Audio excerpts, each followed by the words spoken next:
Hello my YouTube family, कैसे हो। तो आज की वीडियो में हम मिड्डी की कटिंग बताते हैं। तो देखिए, हमारे मिड्डी की कटिंग का ये माप है, यानी कि उसका मेजरमेंट है, लेंथ है, जो पूरी लेंथ होती है वो है। और चोली अलग होती है मिड्डी में, तो उसकी लेंथ हमने 14 इंच ली है। तीरा लिया है, मोटा लिया है, चेस्ट, कमर। हमें इसमें हिप की ज़रूरत नहीं पड़ती क्योंकि हिप आता ही नहीं। 14 इंच की चोली होती है तो हिप नहीं आता। तो चलिए शुरू करते हैं। हमने ये लिए हमारा कपड़ा, जो कपड़ा हमारा सूती है, इससे हमारी मिट्टी बहुत अच्छे से बनेगी। इससे पहले हमें क्या क्या ज़रूरत पड़ेगी मिट्टी की कटिंग के लिए, वो मैं आपको बताती हूँ। सबसे पहले हम क्या लेंगे, हमारा इंची टेप, फिर हमारा सीज़र, और फिर हमारे ये स्ट्रेट लाइन स्टिक, इसकी हमें ज़रूरत पड़ती है। ये स्ट्रेट लाइन स्टिक बहुत ही अच्छी तरीके से स्ट्रेट लाइन लगाने में अच्छा काम करती है। इससे जो हमारा कपड़ा होता है वो कैन वगैरह में नहीं जाता, सीधी लाइन लग जाती है। तो चलिए फिर इन सब को हटा के शुरू करते हैं। और हाँ, चौक की ज़रूरत भी पड़ती है। चलिए शुरू करते हैं। हमने ये जो मिड्डी का कपड़ा है, इसकी हमने ना चोली ली है सबसे पहले, यानी कि हम ऊपर चोली 14 इंच की ही लेंगे। तो हमने 4 तय किए, 1 2 3 और 4। ये हमने चोली की जो 4 तय की है। जो हमारा खुला साइड होगा वो हमारे सामने होगा, और जो हमारा बंद होगा वो हमारी तरफ होगा, क्योंकि हम ऊपर तीरा बनाएंगे तो इससे हमारा अच्छा बनेगा। और जो हम ऊपर ना वेस्ट निकला हुआ है, इससे पहले हम स्ट्रेट लाइन से इसको चौक से डार्क करके इसकी कटिंग कर देंगे, ताकि जो हमारा ये ऊपर नीचे कपड़ा हुआ है, जो टेढ़ा मेढ़ा है, ये हमें बाद में दिक्कत ना दे। इससे हमारा जो गला है वो अच्छे से नहीं बनेगा, कैन में भी आ सकता है। जो हमारा जो फ्रॉक है या मिड्डी कुछ भी सूट भी है तो वो टेढ़ा जाने लगेगा। इसकी कटिंग भी ज़रूरी होती है। देखिए, बिल्कुल बराबर हो चुका है, बिल्कुल अच्छे से इसकी कटिंग हो गई है। तो अब हम लेते हैं तीरा, हमारा तीरा, हमारा मोंडा, हम इसके निशान लगाते हैं। तो चलिए लगाते हैं। ये देखिए, हमने ऊपर से ना 1 इंच छोड़ा है, क्योंकि वहाँ से हमारे जो मोटा होता है ना ऊपर, उसकी तिरछी कटिंग होती है ना, उसके लिए। तो हमने 7 लिया है तीरा, और नीचे मोटा। 7 तीरा 7 मोटा, इससे ना बहुत अच्छी फिटिंग आएगी। और हमने ऊपर वो तिरछी लाइन लगा दी है ये, तो ये ना अच्छे रहती है। इससे हमारा मोटा सीधा तो होता नहीं, नीचे गिरा हुआ होता है, तो इससे फिटिंग बहुत अच्छी आती है। और ये जो ऊपर की तरफ कपड़ा उठा नहीं रहता, नीचे दब जाता है। इससे बिल्कुल अच्छे से फिटिंग भी आती है और पहनने में भी अच्छा लगता है। वरना चुभने लग जाता है कपड़ा अगर ये कटिंग ना करें। तो हमने यहाँ पे 1.5 इंच का निशान लगाया, और फिर इसकी अच्छे से गोलाई दे देनी है। ये गोलाई बिल्कुल अच्छे से होनी चाहिए, ना ज़्यादा गहरी और ना ज़्यादा ऊपर उठी हुई। फिर हमने लगाया अपनी चेस्ट का निशान। हमारी चेस्ट है 8 इंच, हमने 8 इंच का निशान लगाया। फिर हमने ऊपर से रख के नीचे, यानी कि हमारी कमर तक निशान लगाया है 6 इंच। हमारी चेस्ट से कमर तक 6 इंच। और हमारा हिप तो होगा नहीं, क्योंकि हमारी ये चोली है, हमारे चोली कुल ही 14 इंच है, तो हमारा हिप आएगा ही नहीं। तो हम यहाँ पे 6 इंच निशान लगाएंगे। हमारी जो कमर है वो हमारी 7 इंच, तो हमने 7 इंच पे निशान लगाया।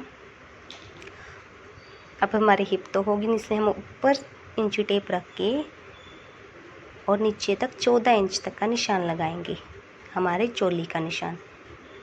ये हमारी होगा 14 इंच हमारी चोली का निशान।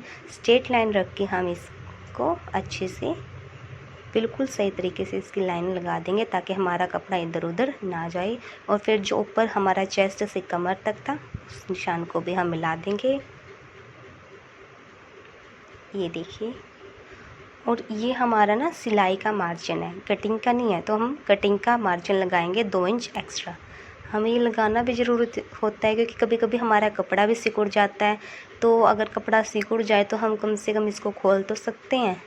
अगर अंदर कपड़ा ही नहीं होगा तो कैसे खोलेंगे, हमारा कपड़ा वेस्ट जाएगा। इसलिए ये 2 इंच का मार्जिन लगाना भी ज़रूरी होता है। ये नॉर्मल कटिंग बता रही हूँ मैं, बिल्कुल ही नॉर्मल, जैसे कि हाँ आप स्टार्टिंग में शुरुआत करते हैं ना कपड़े सिलने की, ये वो कटिंग है, बिल्कुल ही नॉर्मल। इसमें कोई भी ऐसा कुछ भी मैंने ऐड नहीं किया, कुछ माइनस नहीं किया, बिल्कुल नॉर्मल कटिंग है। अब हम इसकी कटिंग कर देंगे। ये देखिए, हमारी ये चोली निकल चुकी है। ये देखिए,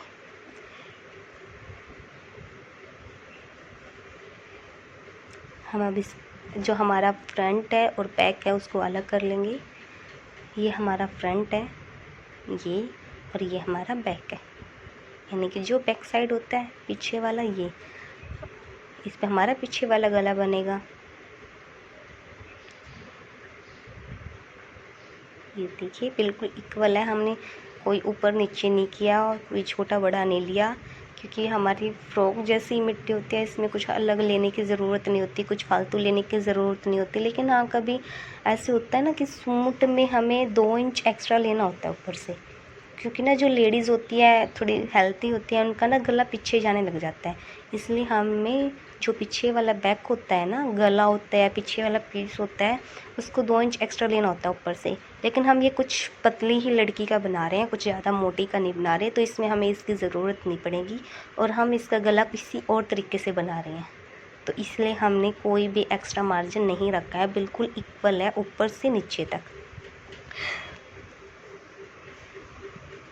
आप देख सकते हैं बिल्कुल बराबर है, कोई भी हमने कुछ ऐसा वैसा नहीं किया है। तो अब हम इन दोनों को मिला के, हमारा एक छोटा सा काम और रह गया था, हम छोटे छोटे कट लगाएंगे।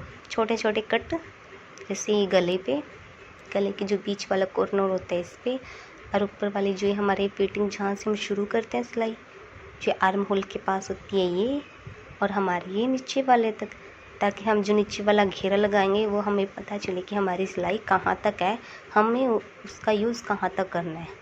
इसलिए ये कट भी ज़रूरी होते हैं, इन कट से भी अच्छी फिटिंग आने लग जाती है, और हमारा जो सूट होता है या कोई भी चीज़ होती है वो टेढ़ी मेढ़ी नहीं जाती, सिलाई भी अच्छे से लगती है।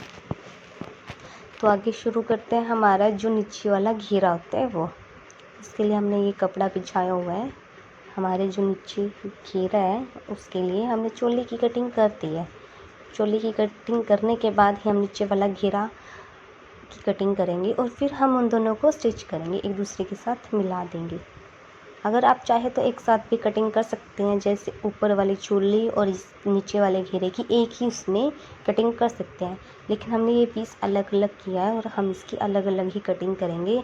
तो देखिए मैंने इसकी लेंथ ली है 28 इंच, 28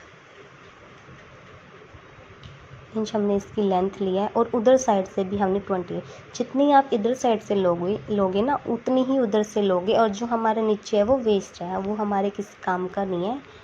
हमने निशान लगा दिया है, तो हमारे जो एक साइड होगी ना 28, अगर इस साइड है तो 28 दूसरी साइड भी होगी, बिल्कुल इक्वल।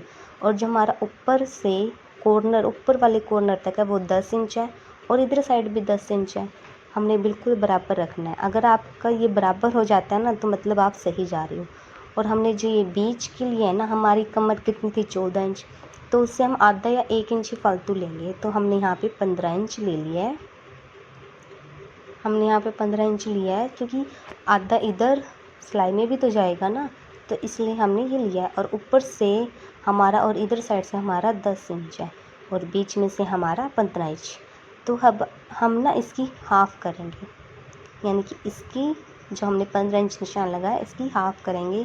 हमने हाफ़ किया है तो हमारा 1 इंच तो सिलाई में चला जाएगा, तो हमारा 14 रह जाएगा। हमने 7 इंच इसका हाफ़ लिया है, और वहाँ पे जहाँ पे हमने इसकी बीच ली है ना, जहाँ से हमने इसको हाफ़ किया है 7 इंच, वहाँ पे हम अपना इंची टेप रखेंगे। यहाँ पे बीच में हम अपना इंची टेप रखेंगे, और हमारा ऊपर से बिल्कुल 10-10 है, यानी कि उधर से भी 10 है, इधर से भी 10 है, और बीच में से हमारा 15, 1 इंच हमारा सिलाई में जाएगा। हमने बीच इसकी 14 के लिए 7 लिया है, और वहाँ बीच में इंची टेप रख के वहाँ पे अपनी उंगली रख के हम इसको ऐसे घुमा देंगे। इससे हमारा घेरा बिल्कुल अच्छे से गुलाई में आएगा, इधर उधर नहीं जाएगा। तो देखिए हमने ऐसे निशान लगाया, बिल्कुल बीच में रख के उसके ऊपर उंगली रख के, हिलना नहीं चाहिए इंची टेप, और ऐसे हमने इसकी सिलाई लगाई, निशान लगाया, और फिर इसकी हम कर देंगे कटिंग। तो देखिए हमने इसकी कटिंग कर दी है।